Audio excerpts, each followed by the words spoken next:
In today's video, I'm going to be showing you all how to replace a rear window regulator and motor on a 2003 and newer Saab 9.3. Let's get into it.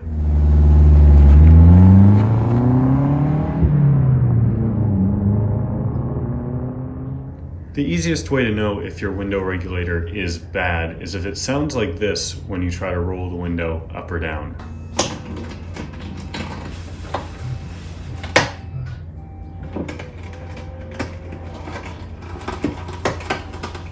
Window regulators going bad on these cars is unfortunately fairly common. I've already done a video on how to replace the front ones. If you're interested in checking that out, it's in the top corner because it is a bit different than the rear. The rear isn't any more difficult, but I figure I'd still show a video because it is a bit different. For this job, we really don't need much. Here I have my junkyard regulator and motor. We have our impact or just a ratchet will do, a plastic pry tool, a T30 Torx screwdriver, and a 10mm with a small extension. First thing you'll want to do before you start taking things apart is roll the window down. Right in this range should be good. Reason being, the two bolts that hold the window to the regulator need to be accessible for when we actually need to remove the regulator. Our first step to get the door panel off is popping off our door handle cover here. These are the Map-Tune leather door handles. If you're interested in seeing the installation for these, as well as where to purchase them, check out the video in the top corner. With that off, there are two bolt holes accessible. Both have a T30.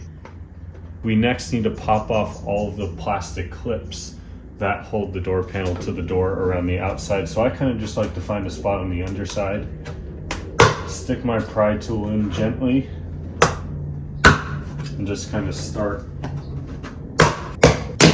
Once you have all those unhooked, you'll pull the door panel straight up to unhook it from the top of the windowsill.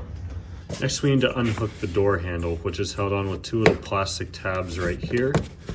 And if you bend it, it should just kind of find its way out. After that, there are two wiring harnesses for the door handle and the window switch, and your door panel is loose. Now comes the only part about this job that really sucks, which is trying to remove this insulation without completely ripping it. So it is held on by adhesive the whole way around the outside.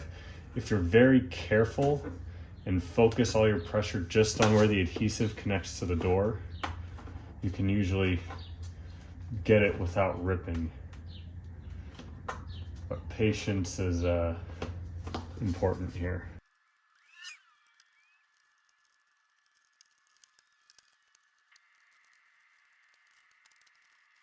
And here we have access to our actual regulator and the bolts that hold it on. So there are three places where it is held in, one up here, one down here, and a third one right there.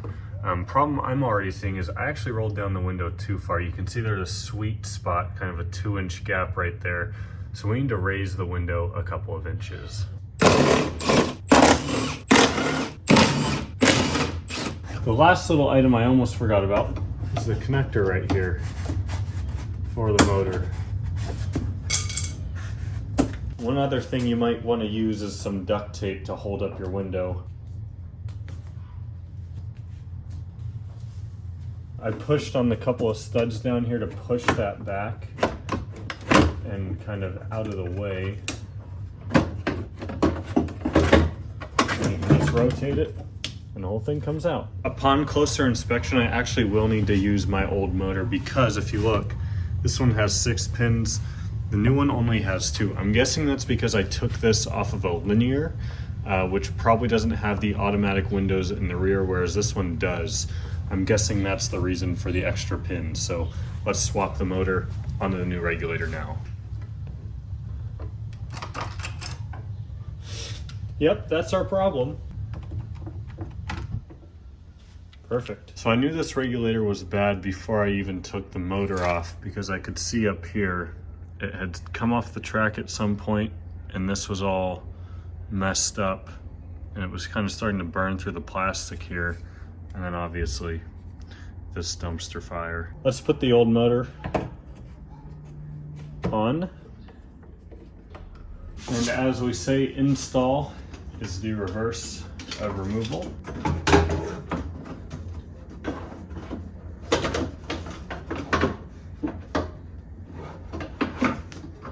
I'm going to get both these nuts just bolted into place first. Line this up. Plug the motor in.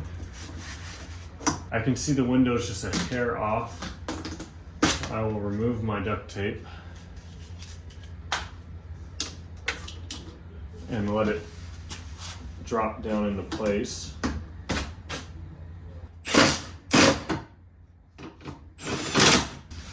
And now slide our door handle and electrical connectors through the holes in the insulation.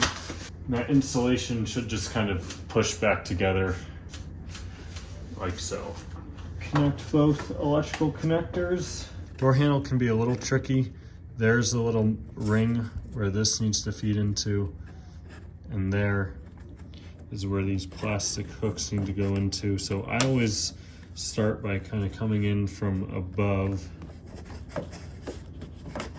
and there you can see hooks in fairly easily, and I'll pull on it to clip those into place. If your door handle isn't working, it's likely because these pieces here are broken. Next, feed your lock through the hole here. And the first step is hooking this up and over the windowsill like that. Make sure it's seated down into place.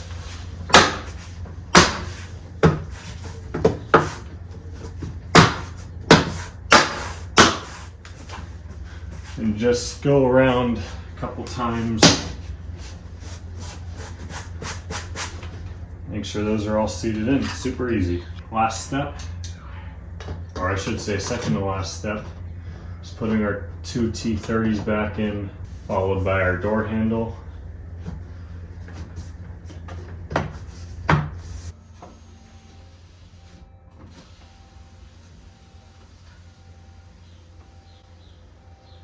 That right there is how you replace a window regulator and motor on a 2003 and newer Saab 9.3. If you enjoyed this video or found it helpful, please give it a thumbs up. If you're interested in checking out some merchandise to help support the channel, you can purchase your Build It Better t-shirt I am wearing at the links in the top of the description. That's it for today. Thank you so much for watching. I'll see you all next time.